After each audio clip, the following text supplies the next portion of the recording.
तो नमस्कार दोस्तों, हिंदी साहित्य के एक और नए वीडियो में आपका तहे दिल से स्वागत है। तो दोस्तों, आज का ये वीडियो रहने वाला है एमए हिंदी साहित्य के प्रथम सेमेस्टर के विद्यार्थियों के लिए। जी हाँ दोस्तों, क्योंकि दोस्तों आज के इस वीडियो में जो आपका विषय है प्राचीन एवं मध्यकालीन काव्य और इसका इतिहास, इसके हम टॉप 25 वस्तुनिष्ठ प्रश्नों को कराने वाले हैं। ये दोस्तों आपका पार्ट 2 होने वाला है। पार्ट 1 हम पहले ही बना रखे हैं, मतलब पार्ट 1 में हमने 1 से लेके 25 प्रश्नों को डिस्कस किया है। तो इस वीडियो में हम 26 से लेके 50 तक यानी कि 25 प्रश्नों को डिस्कस करेंगे। पार्ट 3 और पार्ट 4 भी जल्द ही आने वाले हैं। तो दोस्तों बिना किसी देरी के स्टार्ट करते हैं इस वीडियो को और सबसे पहले बात करते हैं हमारे प्रश्न क्रमांक 26 के बारे में। 26वां प्रश्न है, जायसी की प्रसिद्ध रचना पद्यावत किसके आधार पर लिखी गई? तो दोस्तों जो पद्यावत है इसकी रचना हुई थी प्रेम कथा के आधार पर, यानी कि दोस्तों हमारे इस प्रश्न का जो आंसर हो जाएगा वह हो जाएगा ऑप्शन नंबर बी, प्रेम कथा। अब बात करते हैं हमारे अगले क्वेश्चन की। हमारा अगला प्रश्न है प्रश्न क्रमांक 27, जायसी का पद्यावत किस राजा और किस रानी, मतलब राजा और रानी की कहानी पर आधारित है? तो दोस्तों इसमें जो पहला ऑप्शन है राजा रत्नसेन और पद्मावती, इन्हीं दोनों की कहानी का वर्णन पद्यावत में किया गया है। इसमें पद्मावती के विरह का वर्णन किया गया है। तो हमारा ऑप्शन नंबर ए आंसर मतलब करेक्ट हो जाएगा। अब बात करते हैं प्रश्न क्रमांक 28 की। मलिक मोहम्मद जायसी की भाषा कौन सी है? तो दोस्तों जो मलिक मोहम्मद जायसी हैं जिन्होंने पद्यावत की रचना की, इन्होंने जो पद्यावत लिखा ये अवधी भाषा में लिखा है। तो याद रखना पद्यावत किस भाषा की रचना है, एक प्रकार से अवधी भाषा में लिखा गया। तो 28वें प्रश्न का जो आंसर हो जाएगा ऑप्शन नंबर बी। पद्यावत में किस शासक का उल्लेख मिलता है? तो दोस्तों जो पद्यावत है इसमें जो उल्लेख मिलता है वह मिलता है अलाउद्दीन खिलजी का। जी हाँ दोस्तों, पद्यावत में अलाउद्दीन खिलजी का उल्लेख हमें मिलता है, क्योंकि दोस्तों अलाउद्दीन खिलजी और जो रत्नसेन होते हैं, राजा रत्नसेन, इन दोनों के बीच का युद्ध का वर्णन भी पद्यावत में देखने को मिलता है। मलिक मोहम्मद जायसी किस काल के कवि थे? तो दोस्तों हमारा जो 30वां प्रश्न है उसमें कहा गया है कि जो मलिक मोहम्मद जायसी हैं वह किस काल के कवि थे? तो दोस्तों जो मलिक मोहम्मद जायसी हैं ये हैं भक्ति काल के कवि, यानी कि दोस्तों भक्ति काल में जो प्रेमाश्रय मतलब शाखा रहती है उसके कवि माने जाते हैं। हमारा 31वां प्रश्न है, संत रविदास का प्रमुख उपदेश क्या था? जो संत रविदास जी थे ये क्या करते थे? जातिवाद का विरोध करते थे। इसी कारण संत जो रविदास जी हैं इन्होंने हमेशा ही जातिवाद का विरोध किया है और इनका जो प्रमुख उपदेश था उसमें भी जातिवाद का विरोध हमें देखने को मिलता है। ऑप्शन नंबर बी इसका सही आंसर हो जाएगा। बात करते हैं 32वें प्रश्न की। संत रविदास किस जाति से संबंधित थे? तो दोस्तों जो संत रविदास जी थे यह चर्मकार यानी कि चमार इस जाति से संबंधित थे। उस समय पे छुआछूत बहुत ज़्यादा चरम सीमा पर थी और इसी कारण इनकी जाति को लेकर इनको काफ़ी ज़्यादा उस समय पर ट्रोल किया जाता था और इसी कारण इन्होंने संकल्प लिया कि मैं कुछ ऐसा कर दूंगा कि ये जो छुआछूत है ये मिट जाएगा। हालांकि मिट नहीं पाया, लेकिन इन्होंने भरपूर कोशिश की, मतलब एक प्रकार से जितनी कोशिश हो सकती है ना उस मतलब पूरी कोशिश की। तो यहाँ पर 4 वर्ण दिए गए हैं, तो इसका जो आंसर हो जाएगा वह हो जाएगा ऑप्शन नंबर बी, चर्मकार जाति। अब बात करते हैं प्रश्न क्रमांक 33, संत रविदास की बाणी किस ग्रंथ में संग्रहित है यानी कि संकलित है? तो ये जो संत रविदास जी हैं इनकी जो बाणी है वह गुरु ग्रंथ साहिब में संकलित है। गुरु ग्रंथ साहिब सिक्कों का एक प्रमुख ग्रंथ माना जाता है और इसी में संत रविदास जी की बाणी संग्रहित की गई है। अब बात करते हैं हमारे 34वें प्रश्न की। रविदास ने किस सामाजिक संरचना का विरोध किया? तो इन्होंने सबसे ज्यादा जो विरोध किया, इन्होंने भक्ति आंदोलन का विरोध नहीं किया, इन्होंने सूफी परंपरा या पौराणिक परंपरा या किसी का भी विरोध नहीं किया। इन्होंने सबसे ज्यादा विरोध किया है वर्ण व्यवस्था का, ये जाति प्रथाओं का, जातिवाद का इत्यादि का इन्होंने बहुत ही ज्यादा विरोध किया है। हमारा 35वां प्रश्न है, संत रविदास का प्रमुख भक्त कौन था? यानी कि दोस्तों जो संत रविदास जी थे इनके प्रमुख भक्त कौन थे? तो इनके जो भक्त थे कबीर नहीं थे, मीराबाई थी, माफ कीजिएगा, मीराबाई संत रविदास जी के प्रमुख भक्त थे, क्योंकि तुलसीदास और विद्यापति नहीं थे।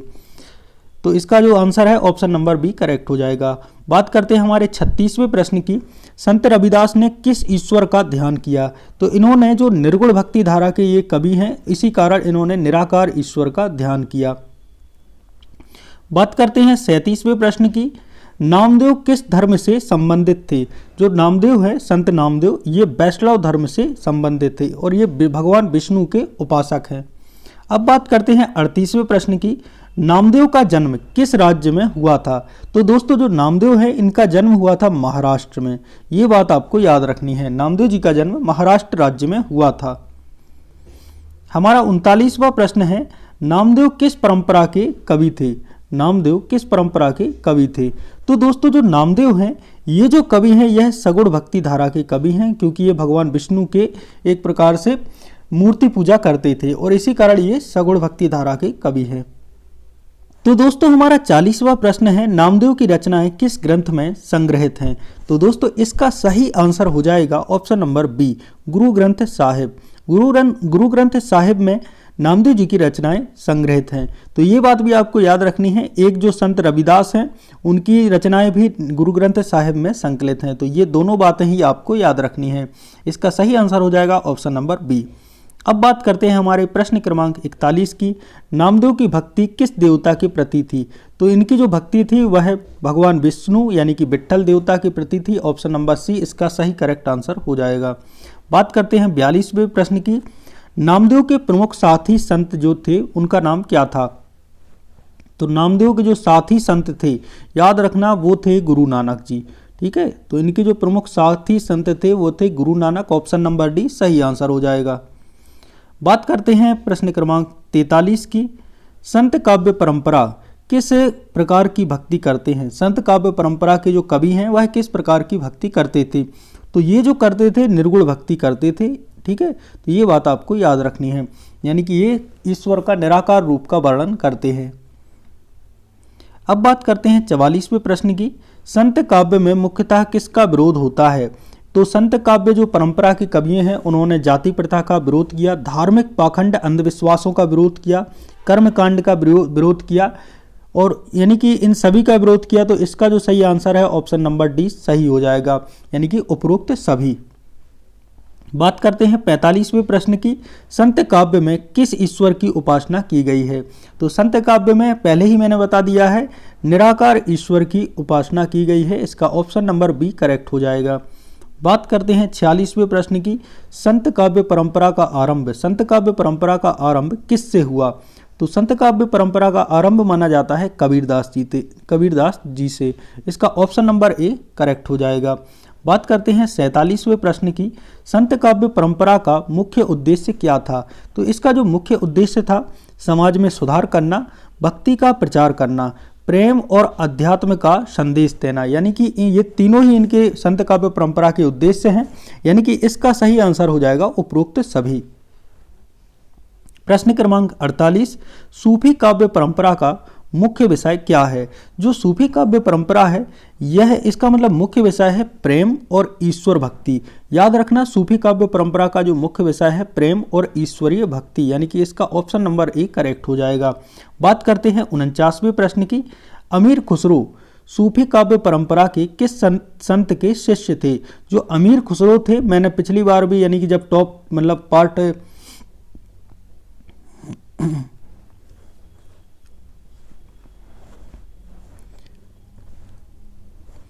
अमीर खुसरो सूफी काव्य परंपरा में नहीं, अमीर खुसरो सूफी परंपरा के किस संत के शिष्य थे? तो अमीर खुसरो जी थे निजामुद्दीन औलिया, इनके शिष्य माने जाते हैं। इसका नंबर मतलब ऑप्शन नंबर ए करेक्ट हो जाएगा। बात करते हैं हमारे 50वें प्रश्न की। इसके बाद एक प्रश्न और रह गया है, तो आपको 51वां प्रश्न भी देखना है। सूफी काव्य में किसकी महत्वता है? सूफी काव्य में गुरु की महत्वता है, प्रेम की महत्वता है और साधना की महत्वता है। गुरु, प्रेम, साधना, इन तीनों की महत्वता दी गई है, यानी कि इसका सही आंसर हो जाएगा उपरोक्त सभी, ऑप्शन नंबर डी। तो दोस्तों एक प्रश्न मैं आपके लिए छोड़ के जा रहा हूं। प्रश्न क्रमांक 51, अमीर खुसरो को किस भाषा का जनक माना जाता है? Option A Hindi, option B Urdu, option C Punjabi, option D Sanskrit. इस प्रश्न का आंसर आप कमेंट बॉक्स में जरूर बताएं। यदि आपको इस प्रश्न का आंसर पता नहीं है तो कमेंट बॉक्स में पूछ भी सकते हैं। मिलते हैं एक और नए वीडियो के साथ, तब तक के लिए जय सिया राम।